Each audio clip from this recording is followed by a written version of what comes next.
Today, we preview the 2025 Chicago Cubs with Lance Brozdowski of Marquee Sports Network. You're listening to the Bucko Banter podcast, brought to you by the Just Baseball Media Network. Cue the music.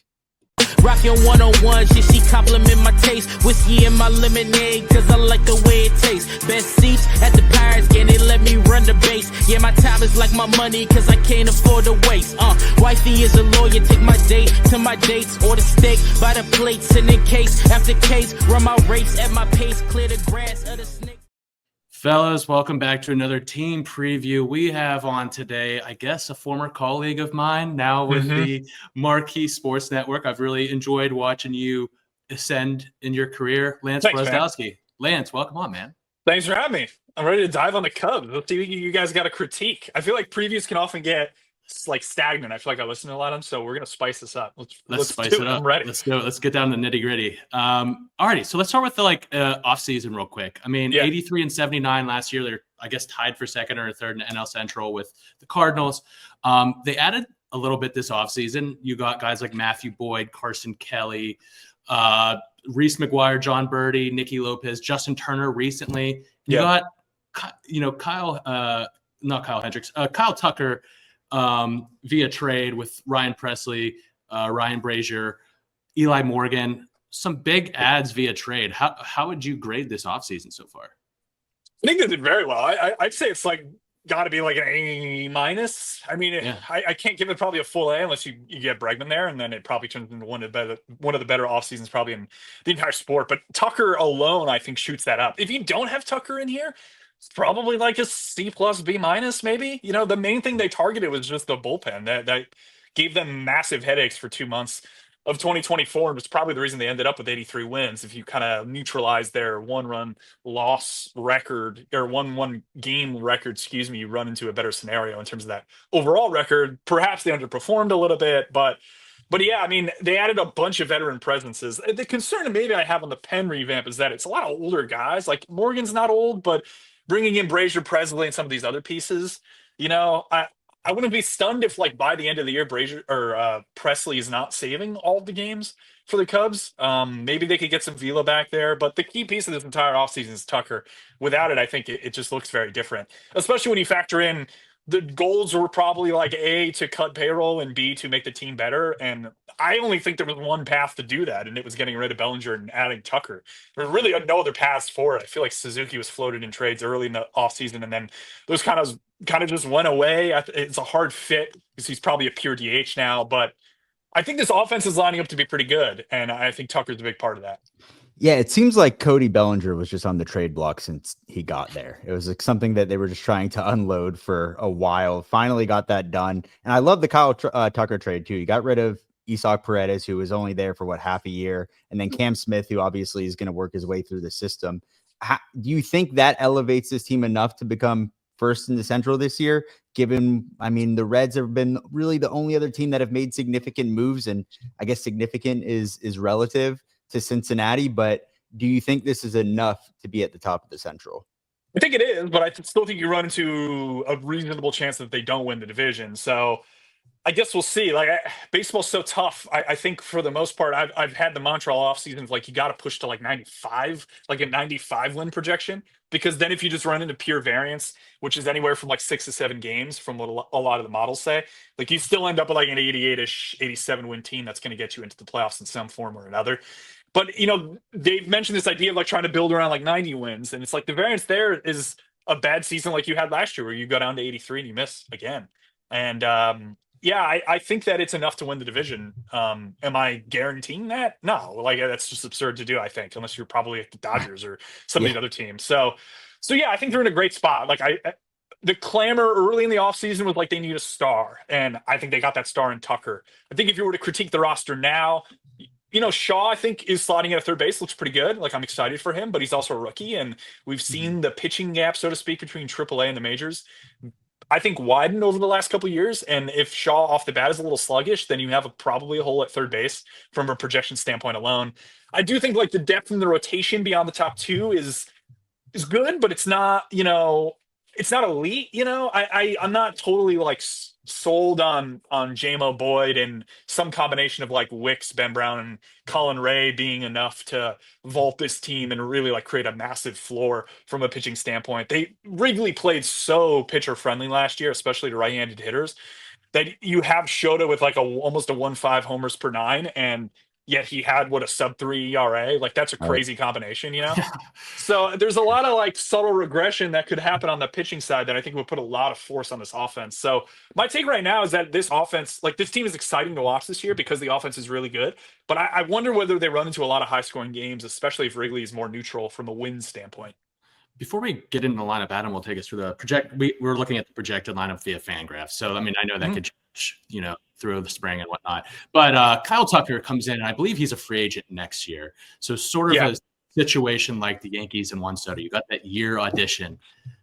Do you think, like, if this team were to catapult into first in the NL Central this year and be a contender in this weak division, does that put more pressure on the Cubs to bring him back next year? I think it does, yeah. I mean, I think there's enough pressure there regardless, though, given the fact that the largest contract they've had is Hayward at 184, 186 total value, which is a while ago. And there's also already talk that, they generally don't like deferring money. That was a lot of the reporting from Pass and Ken Rosenthal after this Bregman deal.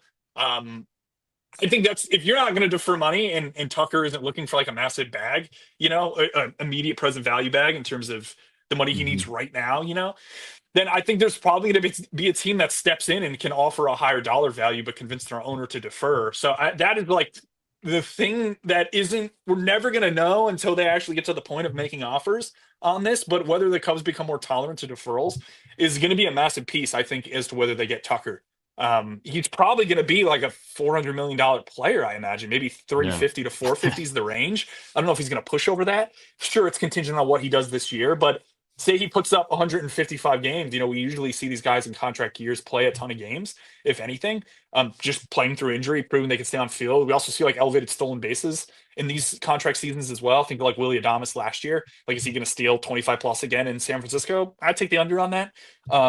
So yeah, I mean, if Tuck puts up a 7-WAR season with 30 bags and 160 games, like I struggle to see how he's not getting $38 million a year over like 12 years, and then you push into the 450s. And I don't know, maybe a team defers that to pull down the luxury tax impact of it, but that's a lot of money. That's 3 times as much as the Cubs are willing to spend on their next largest contract in history. So I don't know. I heard Rosenthal say the other day that like it's probably the only year they have Kyle Tucker, and I thought that was somewhat morbid. I guess I hold out a little more hope on that they could get him back.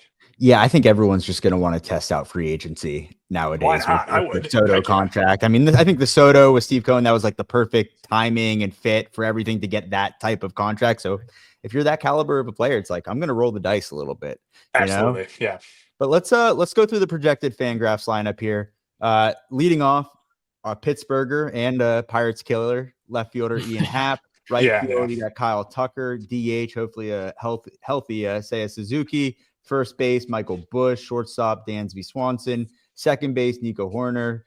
Center field, we got PSA, Pete Crow Armstrong. Third base, Matt Shaw. And then at catcher, Miguel Amaya. How are we feeling about that? I think it's a really good lineup. Yeah. I'm pretty confident in a lot of the pieces. I think Pete Crow Armstrong is a bit of an X factor there. Yeah. In a couple of ways, just from taking a leap forward. But I don't think he's my like number one X factor in that lineup. My number one X factor is probably Dansby Swanson, who I think slugged, I stat the other day, he slugged under 400 for the first time since 2018. Or underwent off-season core muscle surgery, something along those lines. He's swinging in Mesa down in Arizona. He looks fine, but we haven't seen the power there. Like, we saw a bit of it in 23 when he was with the team, but it really fell off in 24, and he was kind of more of an average hitter. And I thought a while back this was always like the question around him. It's like the defense is exceptional, and I think it always will be, but where does he become from a value perspective and value output perspective from an offensive standpoint? Is he able to slug enough to actually be like a top 5 hitter and you confidently to place him up there against lefties? And I don't know if we're at that point yet. And this feels like a year for him to bounce back. I think if he could bounce back and be like a even like a 110 WRC plus guy, 105-ish in that window, 5 or 10% better than league average as a hitter, that would really, I think, make this team a bit more stable because you have a really strong, I think, top four-ish. And then beyond that, you have the mix of guys that you're kind of hoping and wondering and need more sample on or need them to show you something in order to be really confident in their performance. But the top four is good. I think those top four guys you rattled off, I don't know, do you think that's the strongest in the division? I think it's got to be two-ish at least. Yeah. Just from like a pure like floor ceiling combination standpoint. And Tucker is the difference there, probably. I think Tucker's got your highest ceiling there and probably in the division. So I think that catapults them. And they also have some young guys coming up too, which I'm excited about. I know you never want to like rely on rookies, but you got Ballesteros coming up, AAA. You've got Owen Casey, Calvin Alcantara. I don't, you know, Owen Casey is a guy that has had some strikeout problems, but he has played well in spring last year and is showcased well in the minors. So, I mean, they have help on the way too, which is, I guess, exciting too if you're a Cubs fan. I agree. I would say like Shaw is the only one there that I think isn't totally blocked right now, I guess. You know, like in Tucker, if he doesn't end up on the team next year, like that opens up maybe some window for Alcantara and Casey and such. But I also don't, like the Cubs have this history of going after players to supplement prospects coming in. You saw this with Matt Mervis, who's now in the Marlins, but they signed Hosmer and Mancini in that same year when everyone thought Mervis would get more playing time. You know, they're in on trade for Michael Matt Bush Shaw. too. Exactly. Yeah. So it's one of those things where it's like they tend to have this tendency to like not be totally confident in some of the prospects. So I almost wonder, you lose Tucker and you have Kevin and Owen Casey still on the team. I almost wonder whether they just bring in another veteran right fielder and they kind of split or mix match between those two guys, and they don't really let a Kevin Alcantara run with the right field job or something along those lines, which I think I understand from a roster building standpoint. But at the same time, I do think because of how pumped this farm was for a while, my fear is that maybe they traded two of the better pieces in it, in Cam Smith and Jackson Ferris. And Zahir Hope looks great in LA as well. So that's like the worst case scenario. The worst case scenario, you lose Tucker. You know, Owen Casey was a bit injured last year, and I still put up pretty good numbers. So let's say, unfortunately, maybe there's a non-zero chance he runs into those injuries again this year. And then Alcantara, you know, doesn't put it all together from a plate approach standpoint. And you look at him maybe more as a fourth outfielder. And then you traded away Zahir Hope, who looks great as a top 50 prospect. And then Cam Smith gets to AAA, and they're like, we might as well just call him up so he finishes in the majors at the end of this coming year. Like, there's this disaster scenario here where you're like, wow, like, man, we really love Cam Smith right now at third base. And, you know, Horner's whatever on the offensive side. So you slot over a shot a second, and that team looks a lot different. But again, like I'm playing the pessimistic outcomes in my head here. But there's definitely some positive ones where both those guys turn into reasonable outfielders, and you could get impact out of them. Sure. Like I mentioned earlier, though, like Isaac Paredes barely was a Cub, right? Barely, Cam Smith was never a Cub. Basically, you know, so it's like, and I think they sold on him at, I mean, it's kind of ridiculous to say. I mean, he was such a raw talent, but they sold at like an all-time high, right? And like that could bring it back a little bit in year two. And, you know, guys get hot, especially coming off a college season. So, yeah, I mean, there is a worst case scenario, but if it brings back Kyle Tucker, like I do think this lineup is probably the best in the Central when I'm looking at it, at least on paper. If you can get more production out of Dansby, if Pete Crow Armstrong can finish off the year like he did last year. But I would agree that I want to see more from Swanson. I feel like the ground ball rate went up significantly last year. He really wasn't elevating anything. Was that because of the injury, you think? I know like he wasn't hitting the ball as hard, so maybe he wasn't getting that torque in his swing. He had a quote that said, it's nice. I don't know the exact one, I'm paraphrasing here, but he said something along the lines of like, it's good to be healthy for the first time in a year and a half. And I was like, whoa, that doesn't line up. Like I thought that was like a late season thing that you ran into, but he seems to be implying there that he was injured for maybe the majority of his time with the Cubs right now, if you take that 1.5 years as factual, you know? So yeah, if he's 100% healthy, that'd be a massive difference for this team to get him back to like the 2022, even early 2023 version of himself.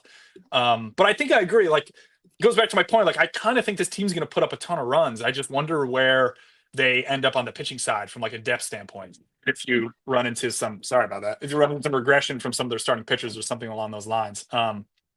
But I do think it's a really strong lineup, and Tucker makes a ton of difference there. That's actually a good segue because we can go through the arms real quick. This rotation projected Imanaga, Steele, Tyon, Boyd, and Javier Assad. I think he's hurt right now, though. Yeah, oblique thing. I don't think they think it's serious, but we'll kind of see. It's one of those like check back in 2 weeks and see if he's projected to make the opening day roster. I mean, but this is a core that also has some young guys too that could contribute. I don't know if they're frontline rotation guys other than maybe a Cade Horton, who I really like. Yeah. But you got Jordan Wicks, Ben Brown, who's been up. And then they signed guys like Chris Flexen, Cody Petit was, I think, traded for this offseason. So that was the belly trade. Yeah, it was the belly trade. Yeah. The roster clear, money clear. Yeah. But I think the staff's good. Yeah. I mean, I think the top two in particular, like I think Fangraphs has both those guys projected as like above league average starters and Schutt and Steele. And then beyond that, I don't think they have another starter projected as above league average. So it's good from a depth standpoint to like have a bunch of guys that are not league average, but you could maybe see Paz to being league average or better. Like Boyd, if he puts up enough innings, will probably get there. Tyone, if he does something to stave off some of the regression that he's probably going to run into just from a peripheral standpoint. But I still think you could probably predict him as a league average guy or better. And then Colin Ray, Ben Brown, Jordan Wicks, that's like your variance, but it's like a interesting balance because Ray is like your picture of stability, some relationship with the council there coming over. Like he's probably a multi-inning /5 guy. We could do him in multiple roles, make starts whenever. He kind of seems to be a low heartbeat guy from what I've seen in the interviews of him, where it's just like, just put me wherever and I'll be fine. But Wicks and Brown are kind of your upside plays early. And then I think Cade might be your upside play late. I just worry if the innings cap there is a little tighter because he's running some injuries each of the last couple seasons. Ben Brown is probably one of my favorite like upside pieces on the roster. I just think the curveball is really good. And I've been waiting for this guy to add another pitch. I know he learned a splitter way back in his days with the Phillies, I believe, before he was flipped around to various organizations and such. But I do think he kind of needs another piece in there if you actually want to start him. I just struggle to see how he's going to survive as like a 2-pitch guy. He's not as good as like a Spencer Strider who could do that. Sure. Or even like you could argue like Jared Jones to some extent with you guys was a fastball slider guy and then eventually started to develop curve, change, etc. And now it seems like he's playing with a sinker or whatever. But that's the approach I would take with Ben Brown is like, dude just needs more pitches from my perspective. And I think he's got the raw tools and stuff and ability to spin the ball that they're all grayed out reasonably well and have utility in his arsenal. Wicks slimmed down a lot. I'm fascinated to see him probably most from like a data standpoint. Both Wicks and Brown dealt with injury stuff last year. So it's a matter of like, are they healthy? Where are they sitting velocity wise? How much you want to stretch him out?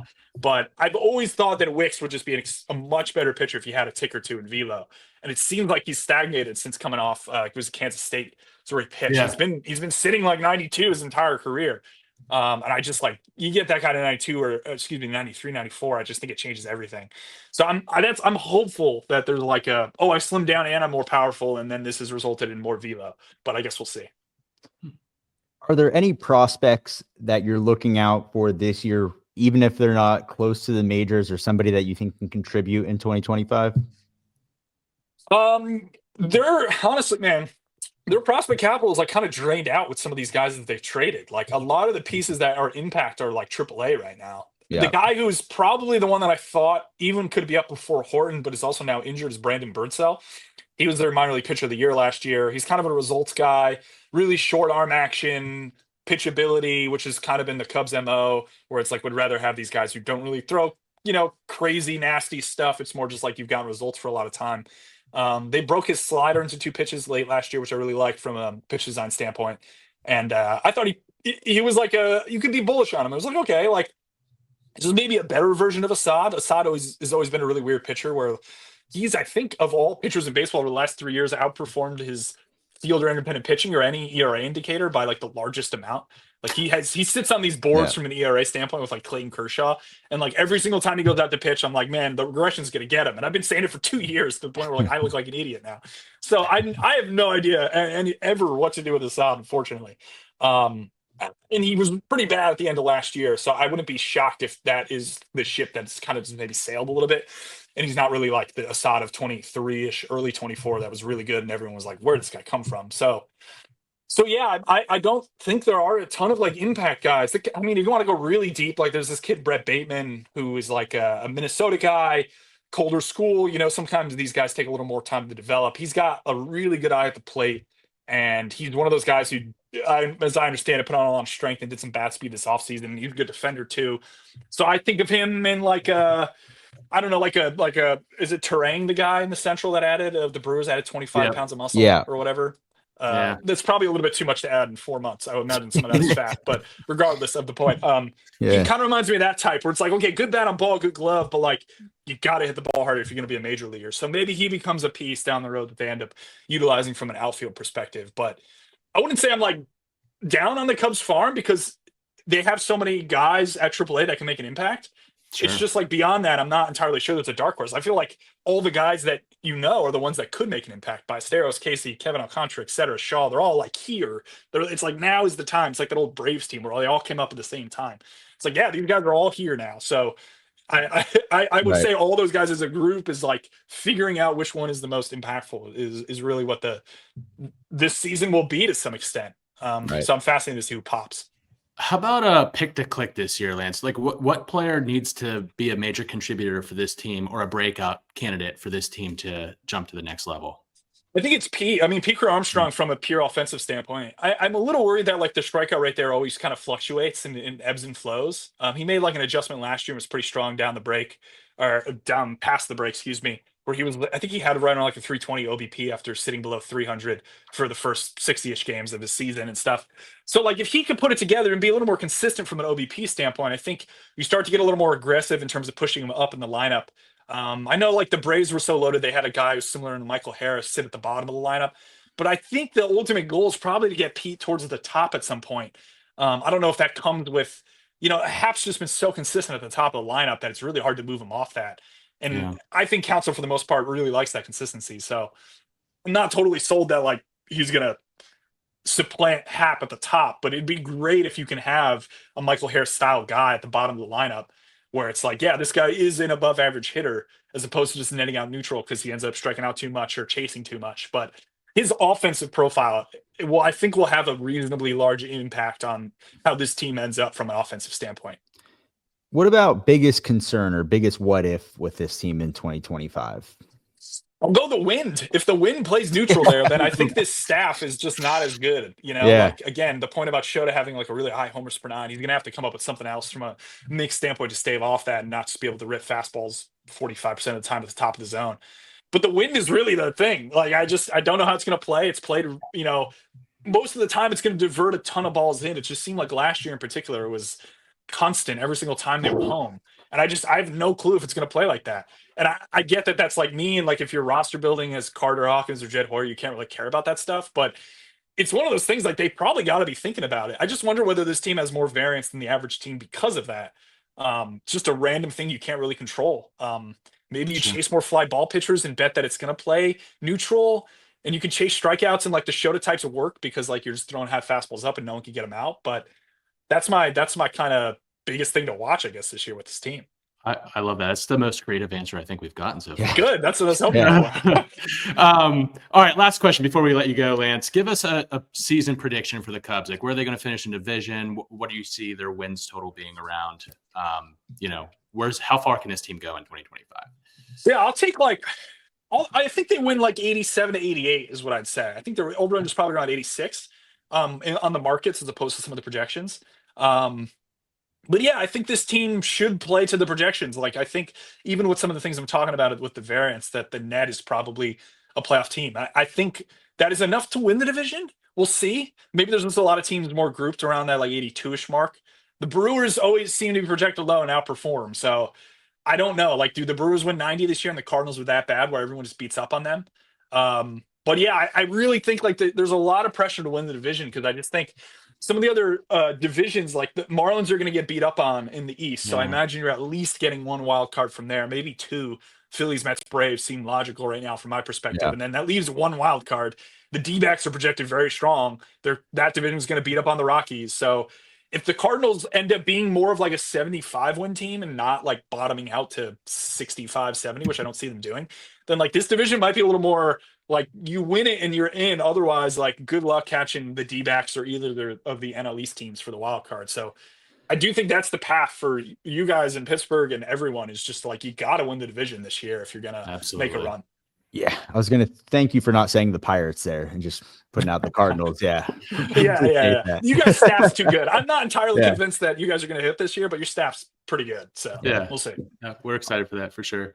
But thanks for coming on, Lance. Really appreciate it. And by the way, congrats on the engagement. That photo was incredible. Awesome.